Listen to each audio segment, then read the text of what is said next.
천지를 만드신 하나님 아버지를 내가 믿사오며 그 외아들 우리 주 예수 그리스도를 믿사오니 이는 성령으로 잉태하사 동정녀 마리아에게 나시고 본디오 빌라도에게 고난을 받으사 십자가에 못 박혀 죽으시고 장사한 지 사흘 만에 죽은 자 가운데서 다시 살아나시며 하늘에 오르사 전능하신 하나님 우편에 앉아 계시다가 저리로서 산자와 죽은 자를 심판하러 오시리라. 성령을 믿사오며 거룩한 공예와 성도가 서로 교통하는 것과 죄를 사하여 주시는 것과 몸이 다시 사는 것과 영원히 사는 것을 믿사옵나이다. 아멘. 다 함께 앉으셔서 찬송가 374장 통일찬송가로 423장 찬송 후에 송재영 장로님 기도해 주시겠습니다.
네, 기도드립니다. 언제나 성도들을 지키며 보호하시는 여호와 하나님, 찬양과 영광을 드립니다.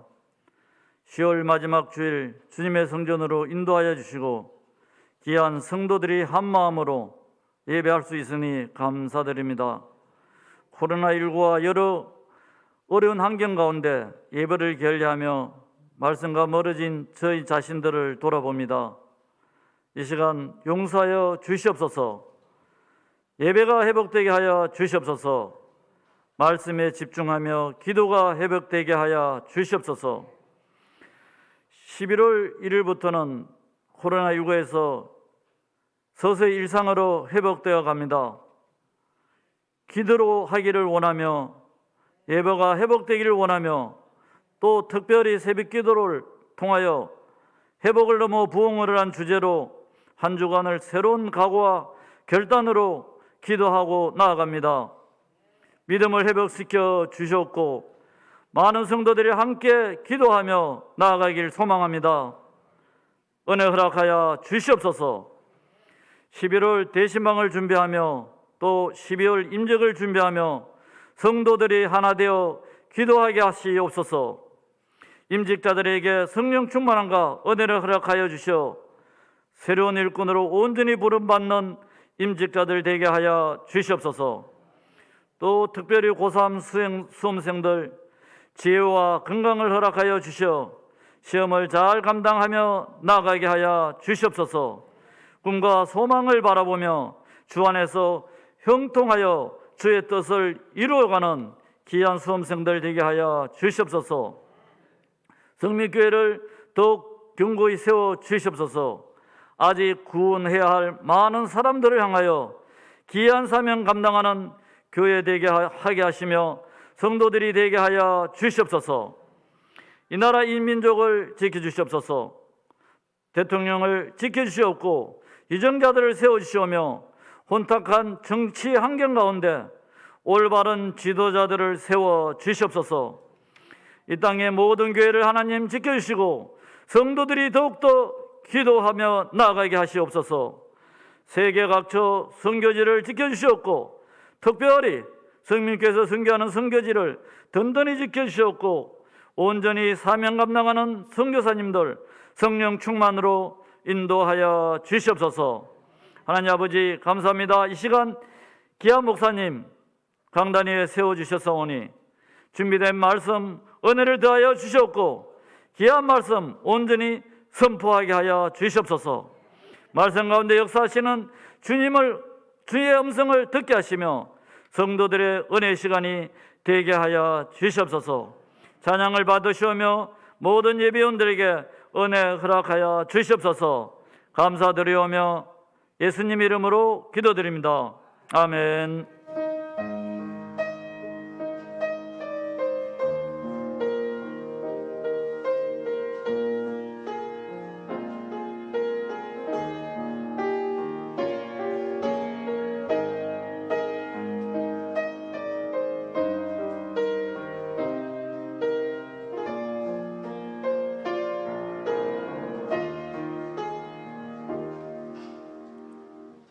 교회 소식은 주보를 참고해 주시고요. 이제 11월 1일부터 내일부터 이제 리드 코로나가 되면서 많은 것들이 이제 바뀌게 됩니다. 가장 먼저 예배가 예배 접종자에 한해서 20%였는데 미접종자 또 완료자 포함해가지고 50%까지 회복이 됩니다. 우리 본당 기준으로 했을 때 300명 이상 예배를 드릴 수 있으니까 여러분들 염려하지 마시고 거리두기를 하면서 또 마스크 쓰고 방역 지침을 지키면서 온전하게 예배할 수 있다라고 하는 것 기억하시고 또 소모임도 회복이 되니까 이제 목장 예배도 드릴 수가 있게 됩니다.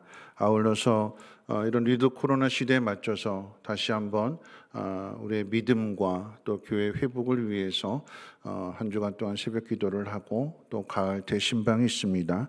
화요일부터 한 달 동안에 목장별로가 아닌 개인별로 가정별로 신방을 원하시는 분들은 게시판에 신청해 주시기를 부탁을 드리겠고요.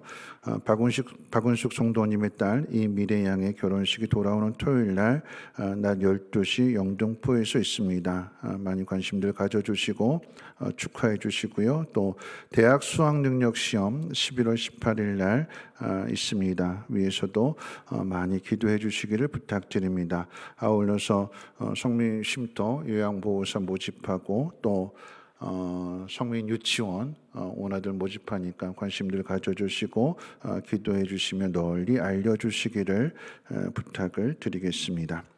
하나님 말씀 보도록 합니다. 하나님 말씀은 마태복음 20장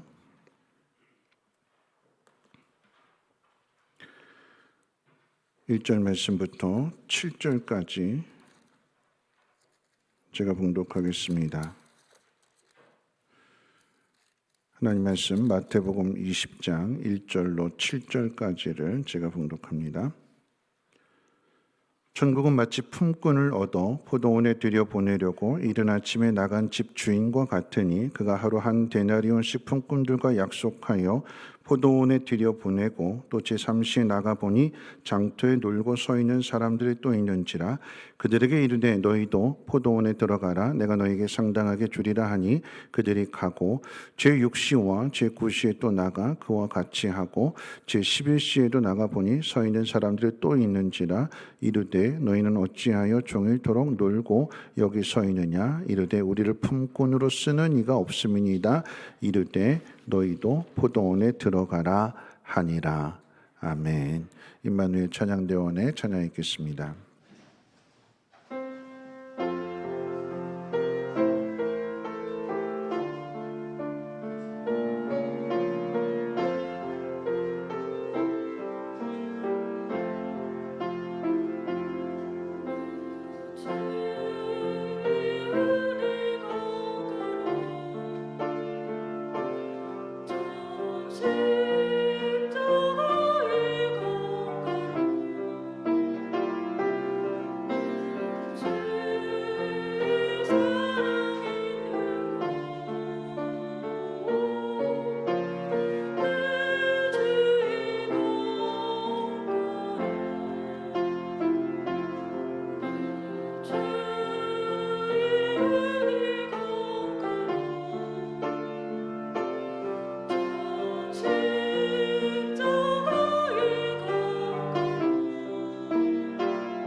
기도하겠습니다.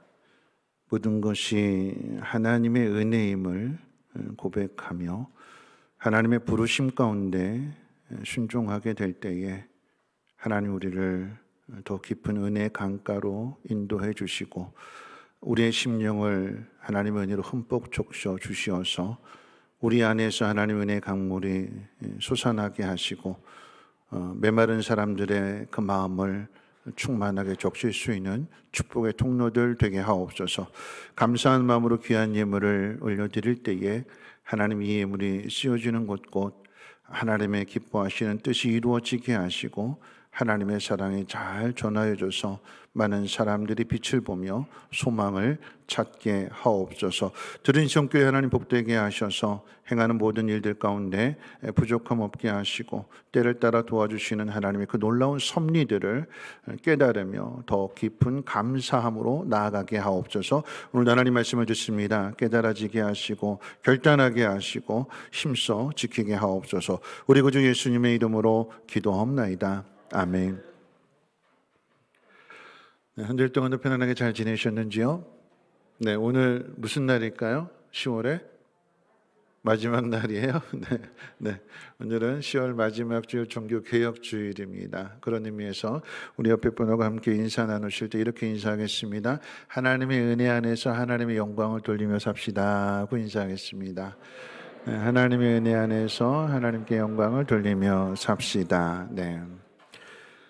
지난 월요일이 저희 어머니 생신이어서 분당에 있는 율동공원 근처에서 함께 식사를 하고 공원 한 바퀴를 돌았습니다. 저에게는 그 율동공원이 아주 특별한 곳인데 그 이유는 율동공원이 생기기 전, 그러니까 분당이 개발되기 전 새마을연수원이 있는 곳에 아버지가 교회를 개척하셨기 때문입니다.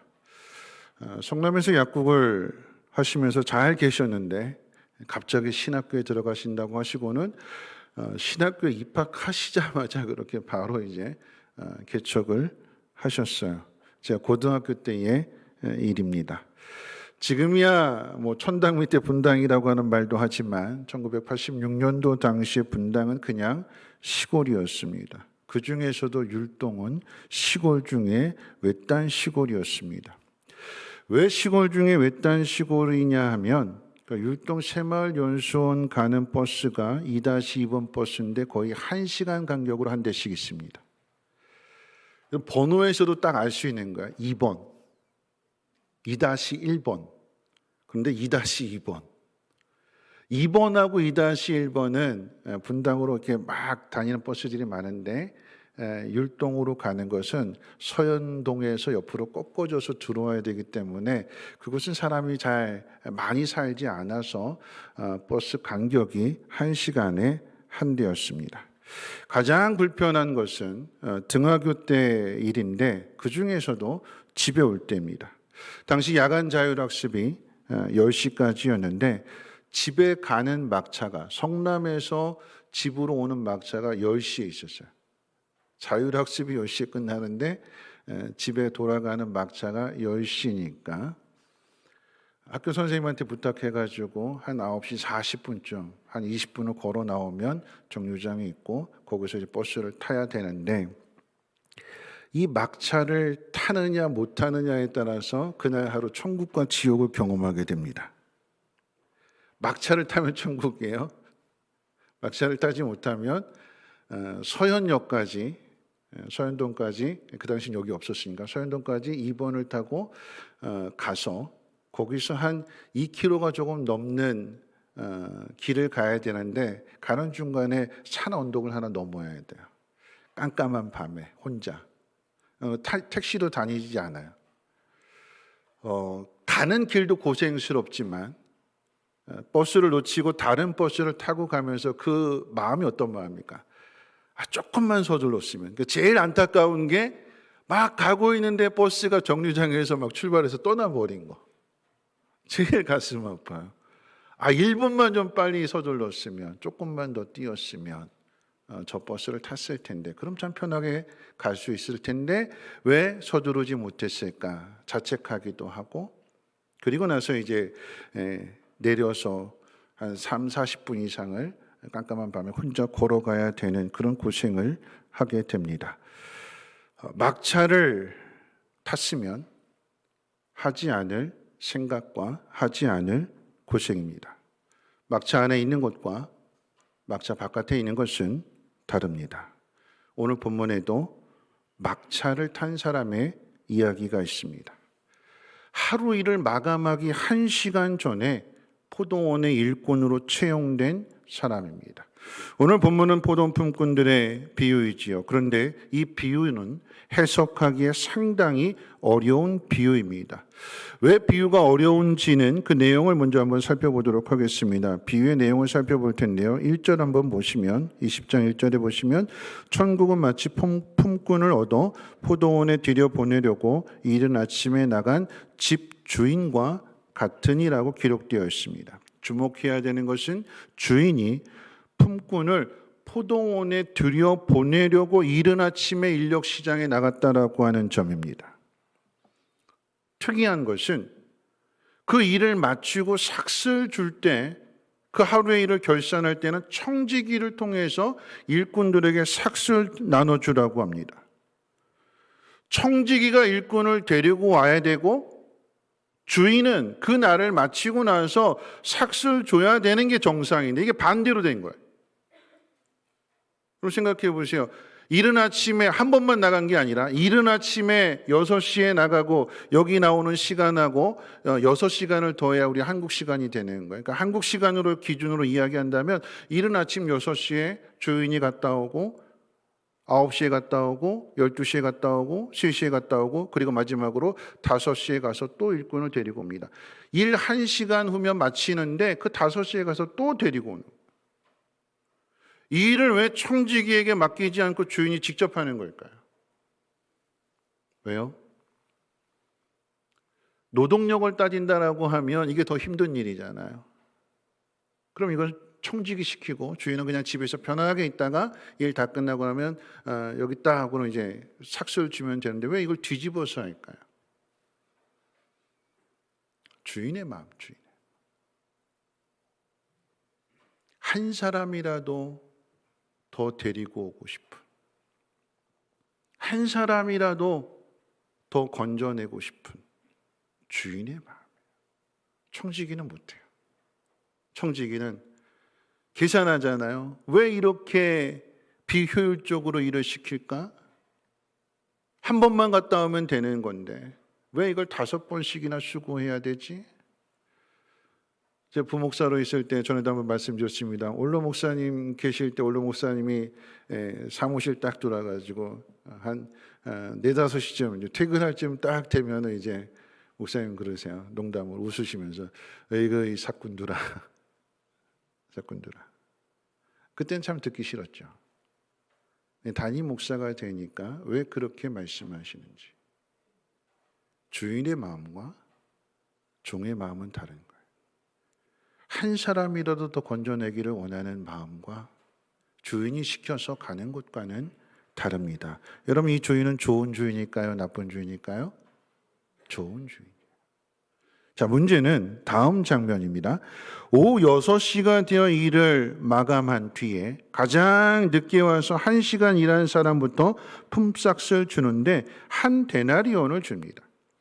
그 모습을 뒤에서 보고는 맨 나중에 받게 될 이른 아침 6시부터 와서 12시간 일한 사람이 잔뜩 기대를 하게 되는 거예요.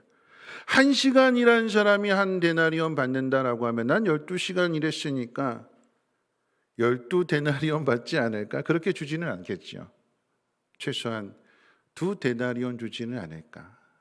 그것도 아니면 뭐라도 하나 더 얹어주지 않을까 하는 기대를 가졌는데 그런데 똑같이 줘요. 분만을 품고 왜 한 데나리온을 주느냐? 1시간 일한 사람하고 12시간 일한 사람은 왜 똑같이 취급하느냐? 항의를 했더니 주인은 내가 줘야 할 것을 줬다고 대답합니다. 자, 이 주인은 공평한 주인일까요? 불공평한 주인일까요? 답하기 어렵죠? 이 비유를 해석하는 데 어려움을 갖는 것은 좋은 주인이냐 나쁜 주인이냐를 물어보면 좋은 주인이라고 대답해요. 그런데 공평한 주인이냐 불공평한 주인이냐를 물어본다면 불공평한 주인이라고 하는 생각을 갖기 때문입니다. 여러분, 그런데 기억해야 되는 것은 불공평한데 좋은 주인은 없어요. 좋은 주인인데 불공평하지는 않습니다. 반대로 공평한데 나쁜 주인은 없습니다. 똑같아요. 공평하면 좋은 주인, 좋은 주인은 공평해야 돼요. 자, 오늘 이 비유를 한번 풀어볼 텐데요. 먼저 배경을 먼저 살펴봐야 되는데, 이 비유를 해석하는 해석의 열쇠는 마지막 비유의 결론에 있습니다. 16절에 보시면 이렇게 기록되어 있어요. 20장 16절에 보시면 이와 같이 나중된 자로서 먼저 되고 먼저 된 자로서 나중되리라. 이게 비유의 결론이에요. 그런데 이 결론이 오늘 본문 맨 앞에 있는 19장 30절에도 똑같이 기록되어 있어요. 19장 30절 말씀 보시면 이렇게 기록되어 있습니다. 그러나 먼저 된 자로서 나중되고 나중된 자로서 먼저 될 자가 많으니라. 20장 16절의 말씀과 19장 30절의 말씀이 먼저 된 자, 나중된 자 순서만 바뀌었을 뿐 내용은 똑같은 내용이에요. 즉 이 비유는 19장 16절부터 시작된 이야기의 결론을 부연으로 설명하기 위해서 기록된 비유라고 하는 것과 따라서 비유를 바르게 해석하기 위해서는 19장 16절부터 30절까지 기록된 내용을 통해서 해석해야 된다라고 하는 것입니다. 19장의 이야기에는 두 사람이 등장하게 되는데 재물이 많아 근심하고 돌아간 청년과 예수님의 제자 가운데 베드로에 대한 이야기가 기록되어 있습니다. 자, 먼저 재물이 많아 근심하고 돌아간 청년에 대한 이야기를 생각해 봅니다. 한 청년이 예수님께 찾아와서 어떻게 하면 영생을 얻는지에 대한 질문을 했더니 예수님은 청년에게 이렇게 대답해 주셨어요. 19장 21절 같이 한번 읽어볼까요? 19장 21절입니다. 시작. 예수께서 이르시되 내가 온전하고자 할진대 가서 네 소유를 다 팔아 가난한 사람들에게 주라. 그리하면 하늘에서 보화가 네게 있으리라. 그리고 와서 나를 따르라. 어떻게 하면 영생을 얻을 수 있습니까? 영생에 대한 질문에 대하여 예수님은 가지고 있는 재물을 다 팔아서 가난한 사람들에게 나누어주고 나를 따르라. 그러면 하늘에서 너에게 보화가 있을 것이요 너는 영생을 얻을 것이다 라고 하는 말씀입니다. 그런데 뭐라고 그랬어요? 근심하고 돌아갔다고 그랬어요. 예수님 말씀해 주셨는데 근심하고 돌아간다라고 하는 것은 보화를 쌓는 일과 영생을 얻는 그 일을 스스로 발로 차버린다라고 하는 이야기가 돼요. 청년은 이 땅만 보는 것이요 재물만 생각하기 때문에 예수님을 놓쳤습니다. 청년에게 기회를 안 준 것이 아니라 기회를 주셨는데 재물을 포기하지 못함으로 인하여서 그 기회를 놓쳤어요. 예수님 어떤 분이신지를 알지 못하기 때문입니다. 자, 그리고 이제 베드로에 대한 이야기를 살펴봅니다.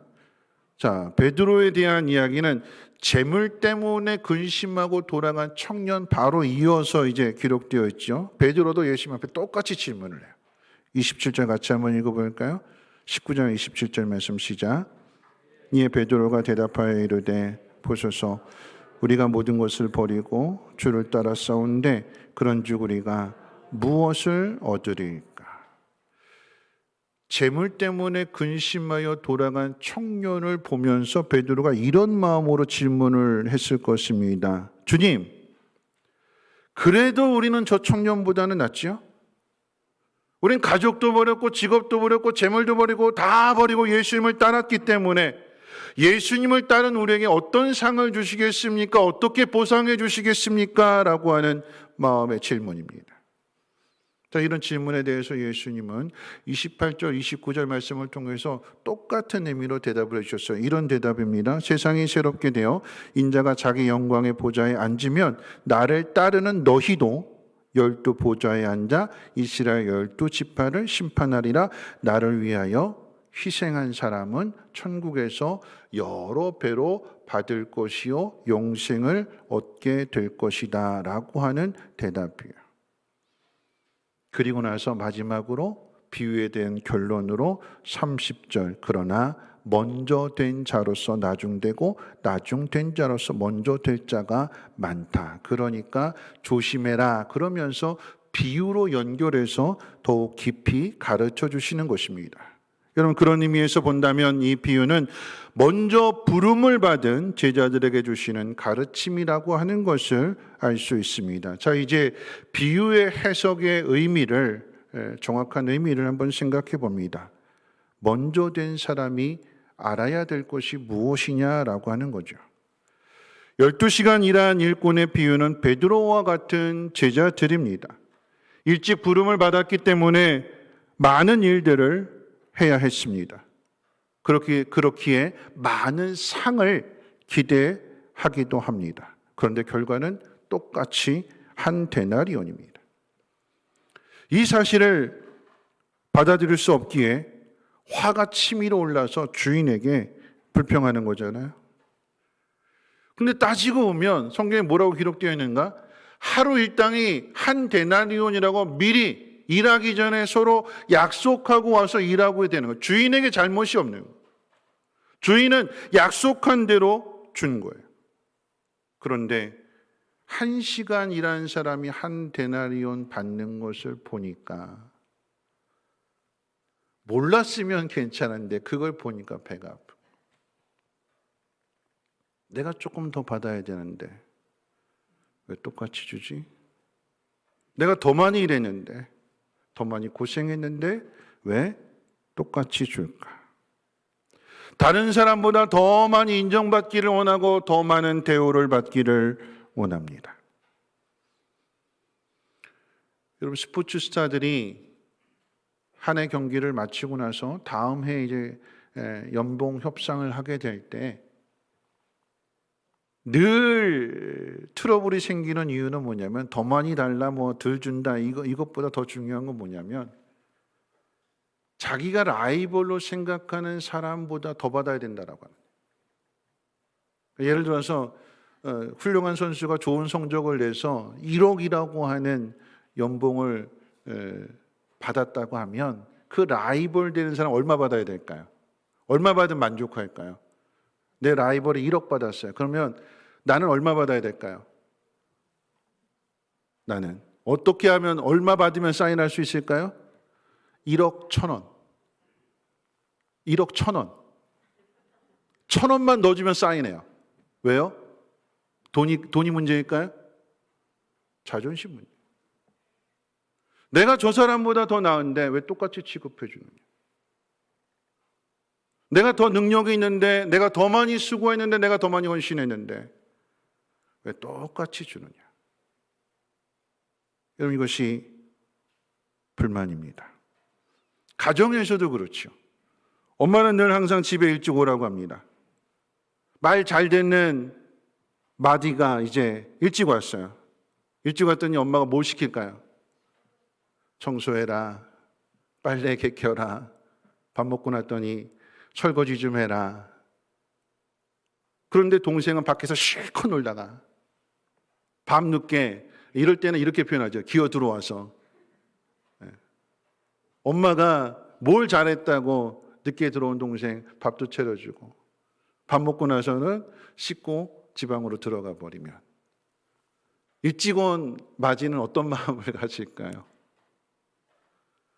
나도 내일 실컷 밖에서 놀다가 늦게 들어와서 나도 그래야지.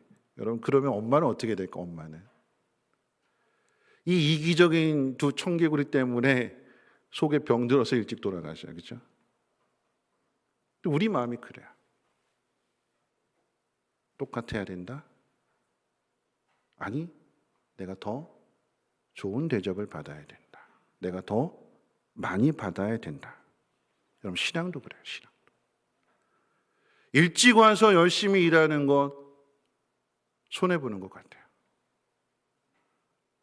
세상에서 마음껏 놀다가 하고 싶은 거 다 하고 난 다음에 나중에 죽을 때가 되어서 예수 믿는 게 더 좋다고 생각해요. 왜 이런 생각 가질까요?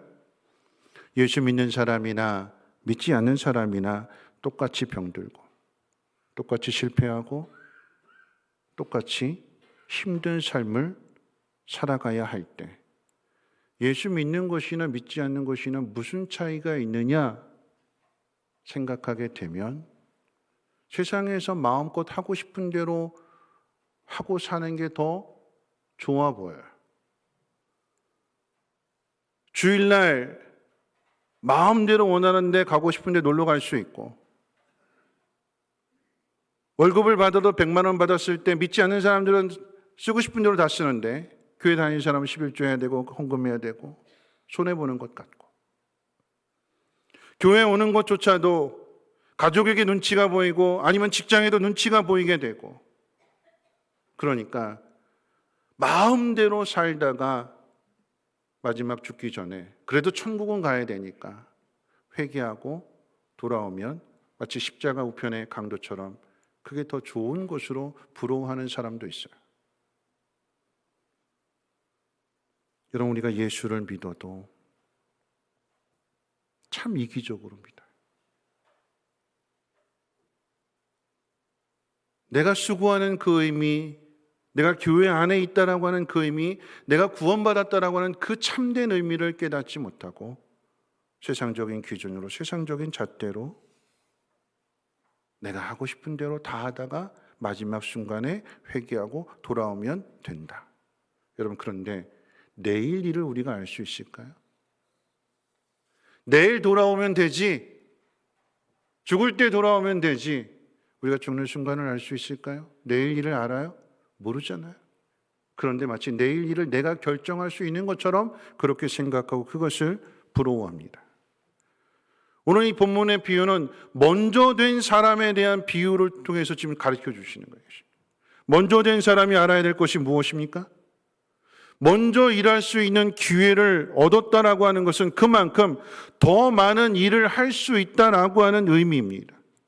첫 차를 타고 왔기 때문에 하루라고 하는 충분한 시간이 주어집니다. 반면에 막차를 타고 온 사람은 막차를 타기 전까지 마음을 졸이면서 초조하게 애타는 마음으로 기다리고 있어야 되는 거예요.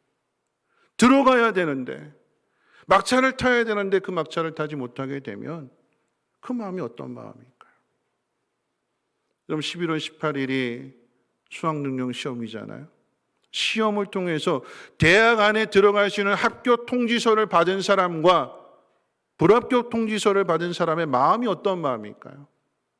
합격 통지서를 받은 사람, 안에 들어가는 그 자격을 갖춘 사람은 이제 마음 편안하게 아르바이트 해야지, 이제 여행도 가야지, 여러 가지 계획들을 꾸밀 수가 있어요. 근데 들어가지 못한 사람은요, 내가 공부를 못해서 그랬구나, 안 했구나, 자기 자신에 대한 자책감, 부모님에 대한 미안함, 그리고 이제 내 앞으로 미래는 어떻게 해야 되는 것에 대한 두려움과 막막감, 그걸 고민해야 되는 거예요. 그것을 괴로워해야 되는 거예요. 무엇보다 중요한 것은 12시간 일한 사람, 먼저 부름을 받은 사람은 그 일한 시간만큼의 기술을 얻는다라고 하는 사실과 오랫동안 일했기 때문에, 오랫동안 주인과 함께 했기 때문에 주인에 대해서 더 잘 알게 된다라고 하는 사실입니다. 오래 일하게 되면 그 기술이 그만큼 숙련이 되는 거잖아요. 여러분, 우리가 예수 믿는 사람이 얻어야 될 기술이 뭘까요? 숙련해야 될 기술이 무엇일까요? 성품의 변화입니다. 내 성품이 바뀌게 되는 거예요. 예수 믿는 사람과 예수 믿지 않는 사람, 여러분 벗겨놓으면 다 똑같아요. 다르지 않아요. 그런데 예수 믿는 사람에게 차이가 있다면 죄가 무엇인지를 알아요. 이게 죄구나, 하나님이 누구신지를 알아요. 그렇기 때문에 자신이 잘못한 것도 알고 그래서 회개해야 된다라고 하는 사실도 알아요. 그리고 그 회개를 통해서 하나님의 뜻 가운데 나아가기 위해서 계속해서 노력하고 또 노력하는 거잖아요. 누가 이것을 도우실까요? 성령이 우리 안에서 도우시는 거잖아요. 여러분, 마태복음 5장부터 7장까지의 내용이 예수님의 산상설교예요. 하나님의 백성은 어떤 삶을 살아야 되는가, 하나님의 사람은 어떤 사람인가를 가르쳐 주는 것이 산상설교의 내용입니다. 팔복으로부터 시작이 되잖아요. 팔복의 내용이 끝나고 나서 나오는 말씀이 어떤 말씀인가요? 가장 쉽게 표현한다라고 하면 이런 표현이죠. 예수 믿는 사람, 하나님 백성은 어떻게 살아야 되느냐? 누군가가 내 오른뺨을 때리거든 왼뺨도 어떻게 해요? 돌려대라. 누군가 너에게 억지로 오리를 가자고 하거든 심리까지도 같이 가져와라. 누군가 너의 겉옷을 달라고 하거든 속옷까지도 내어줘라. 원수를 사랑하고 너를 받게 하는 사람을 위해서 기도해라. 그리고 7장에 가면 이렇게 말씀하셔요. 열매를 통해서 그 나무를 안다. 좋은 나무는 좋은 열매를 맺고 나쁜 나무는 나쁜 열매를 맺는다. 주여 주여 하는 자가 다 천국에 들어가는 것이 아니라 하나님 아버지 뜻대로 행하는 사람이라야 천국에 들어간다, 영생을 얻는다. 그것이 산상설교의 결론입니다. 하나님의 뜻대로, 하나님 말씀대로. 근데 그 삶이 어떤 삶이에요? 원수를 사랑하는. 우리는 원수 사랑할 수 있을까요? 나를 미워하는 사람, 나를 박해하는 사람을 위해서 기도할 수 있을까요? 우리의 본성으로는 할 수 없어요. 옛 본성으로는 내가 저 사람보다 더 높아져야 되는데, 내 자존심을 좀 세워야 되는데, 그런데 자꾸 하나님은, 예수님은 용서해라, 사랑해라, 이 안에서 자꾸만 부딪히는 거죠. 우리의 본성으로는 할 수 없는데, 그러니까 어떻게 해요? 하나님께서 우리가 할 수 없는 그 일을 성령을 보내주셔서 도우시잖아요. 산상설교의 말씀이 그냥 이상을 말씀하시는 것이 아니라, 이상을 이게 표준이야, 이게 기준이야, 이런 사람이 천국에 들어오는 거 하면서 우리 자신을 비추어서 비참하게 내가 죄인이구나 하는 깨닫는 것으로만 끝나는 것이 아니라, 우리를 그런 사람이 되게 하시겠노라고 주님이 이 땅에 오셨고 구원해 주셨고 성령을 보내주셔서 계속해서 우리를 다듬어 가시는 거예요. 일찍 부름을 받은 사람의 특권이 뭘까요? 구원을 받았기 때문에 그 구원을 받은 그 시간들 속에서 하나님 교회 안으로 저와 여러분들을 초청하시고 부르시고 이 속에서 우리를 다듬어 가시는 거예요. 오래되었다면, 오래 일했다라고 한다면 어떻게 해요? 계속해서 다듬어져 가야 되는 거죠. 그런데 주님이 오늘 주시는 교훈은 뭐냐면, 먼저 됐는데 나중된 사람이 있고 나중된 사람이 먼저 되는 경우가 있대요. 어떤 경우일까요? 먼저 부름을 받았는데 다듬어지지 않아요. 똑같아요. 고집부려요. 먼저 부름을 받았는데 열심히 일하지 않아요. 주인의 마음도 몰라요. 그런데 나중에 부름을 받은 사람, 막차를 탄 사람, 그 사람의 마음은 어떨까요? 끝나는 줄 알았어요. 이렇게 끝나는구나.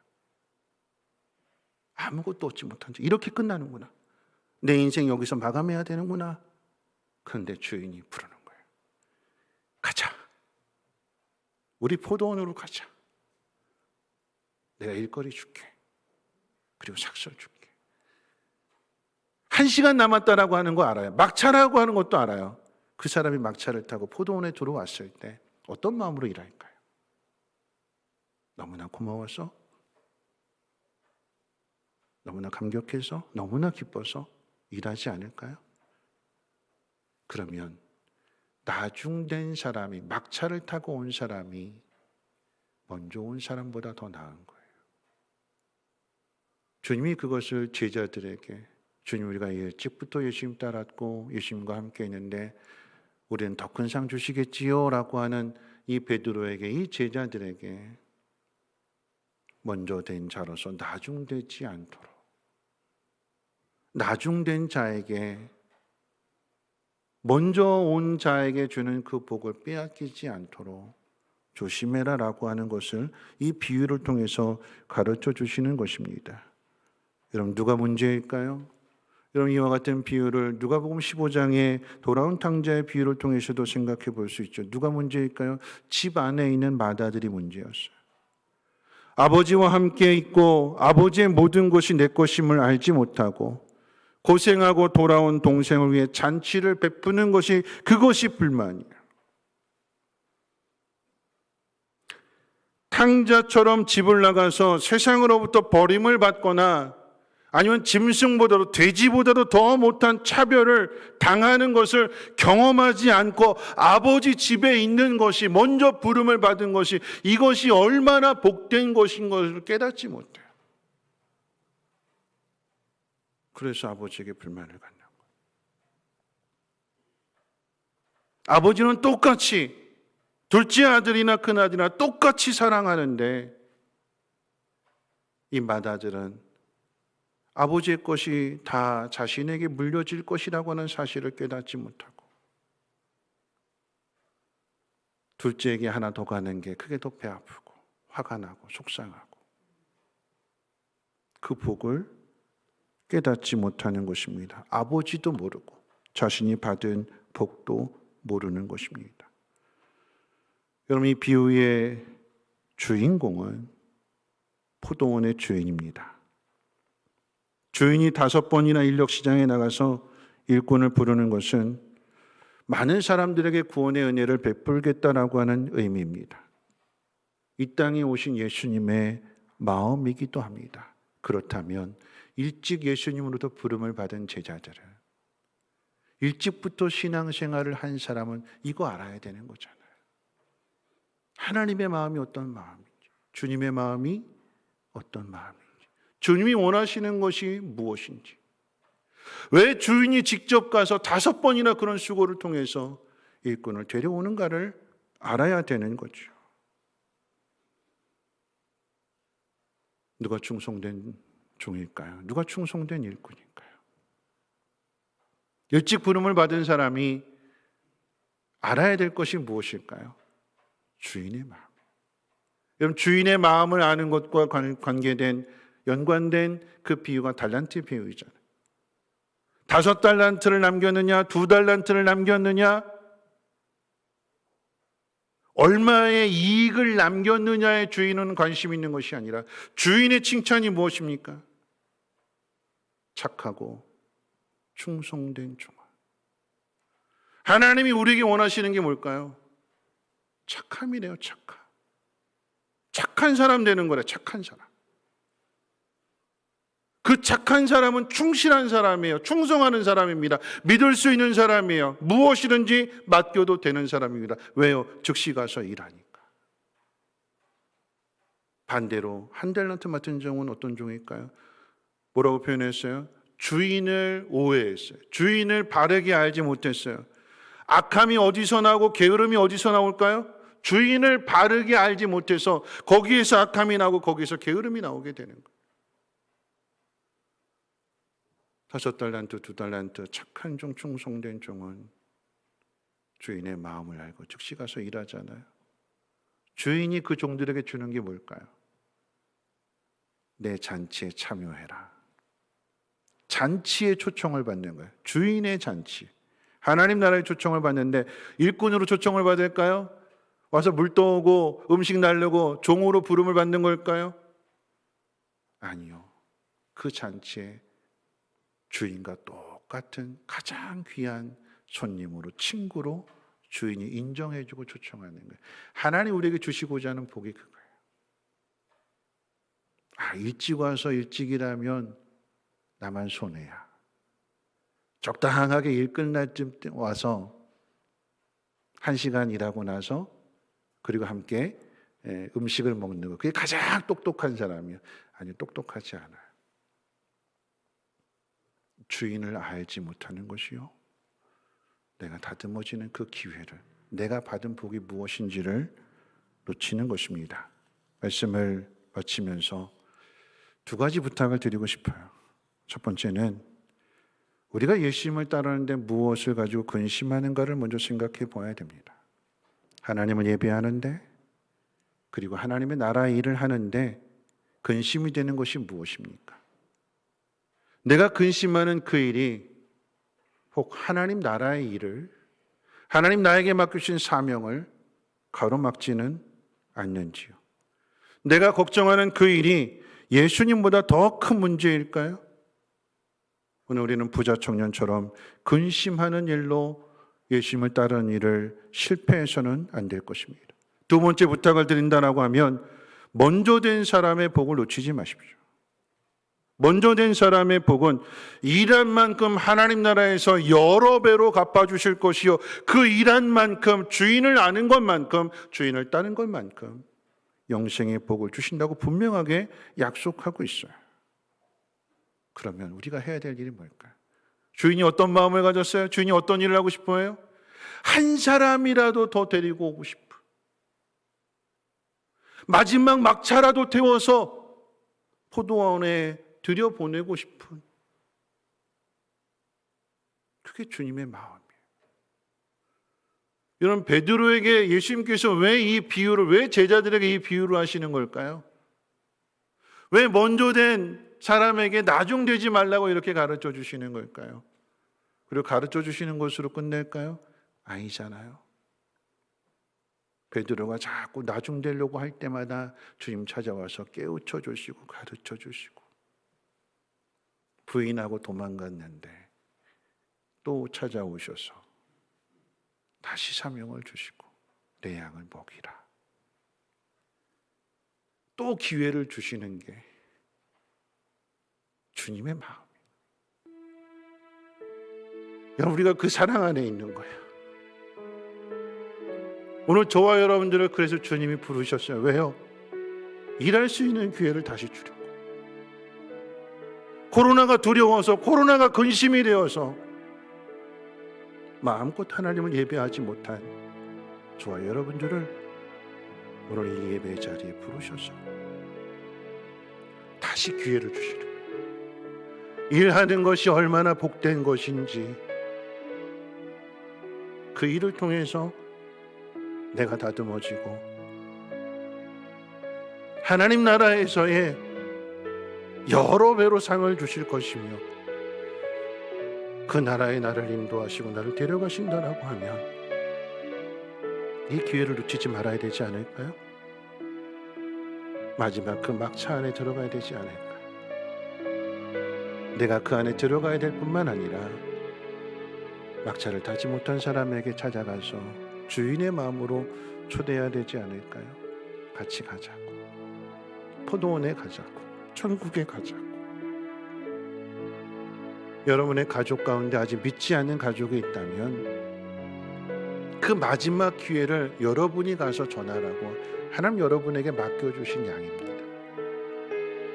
포기하지 마시고 오늘 주인의 마음으로 계속해서 이른 아침 6시에도 가고 9시에도 가고 12시에도 가고 3시에도 가고 마지막 1시간 남은 5시에도 가서 초대하시고 함께 그 길을 걸어갈 수 있는 우리 모두가 되시기를 주님의 이름으로 축원을 드립니다. 우리 함께 일어나셔서 하나님의 사랑을 사모하는 자 이 찬양 부르신 후에 함께 통성으로 기도하고 축도로 마치도록 하겠습니다.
하나님 사랑의 눈으로 하나님 사랑의 눈으로 너를 어느 때나 바라보시고 하나님 인자한 귀로서 언제나 너에게 기울이시니 어두움에 밝은 빛을 비춰주시고 너의 작은 신음에도 응답하시니 너는 어느 곳에 있든지 주를 향하고 주만 바라볼지라 주만 바라볼지라.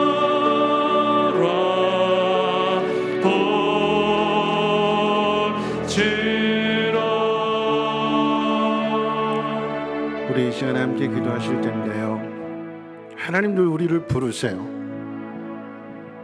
오늘 예배를 드릴 때에도 이사야서 1장 말씀을 낭독했어요.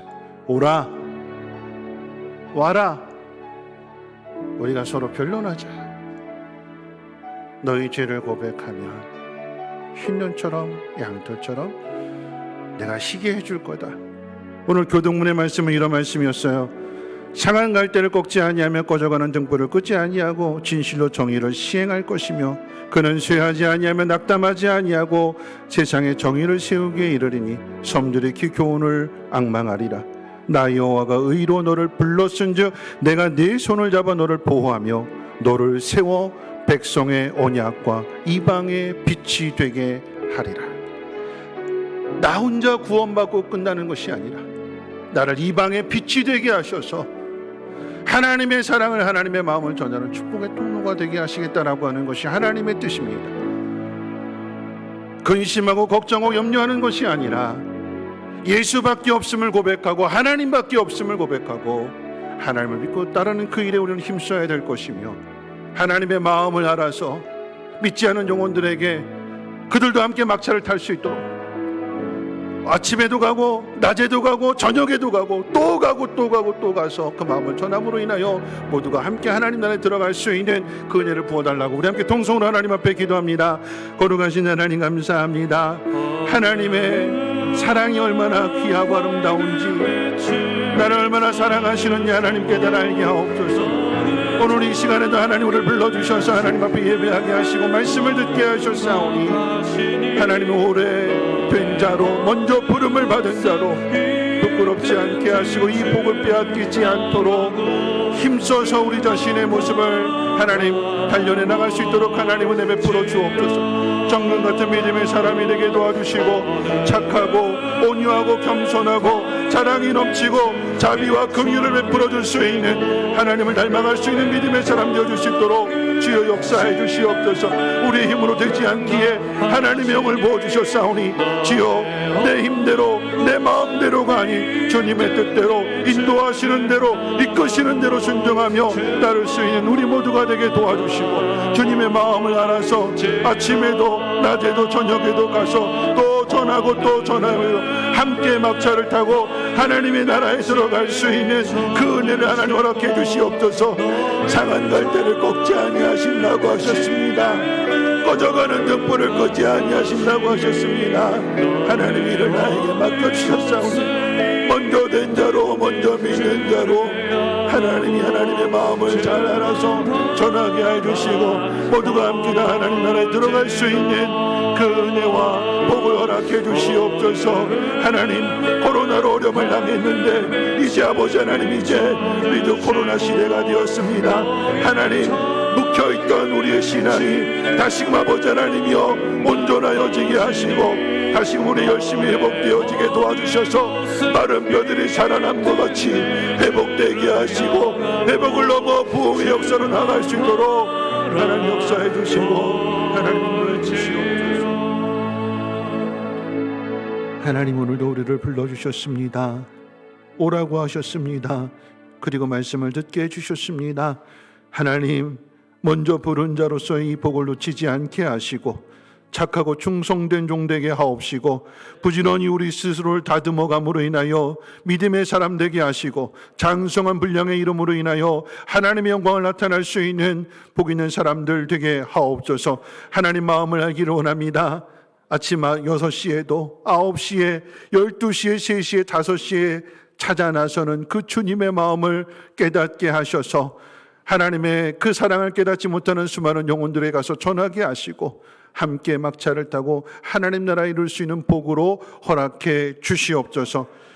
이제는 우리 주 예수 그리스도의 무한하신 은혜와 하나님의 그 크신 사랑하심과 성령님의 감화 감동 충만 보호 역사하심이 하나님이 주시는 이 풍성한 기회를 놓치지 않고 기쁨으로 감당하며 복 있는 사람 되기를 소망하는 사랑하는 주의 백성들 머리머리 위에와 가정과 하는 모든 일들과 특별히 자녀들 위해 성민교회와 쉼터와 유치원과 이 나라의 민족 북한 땅과 아프가니스탄 위에 이제로부터 영원토록 항상 함께 있을지어다.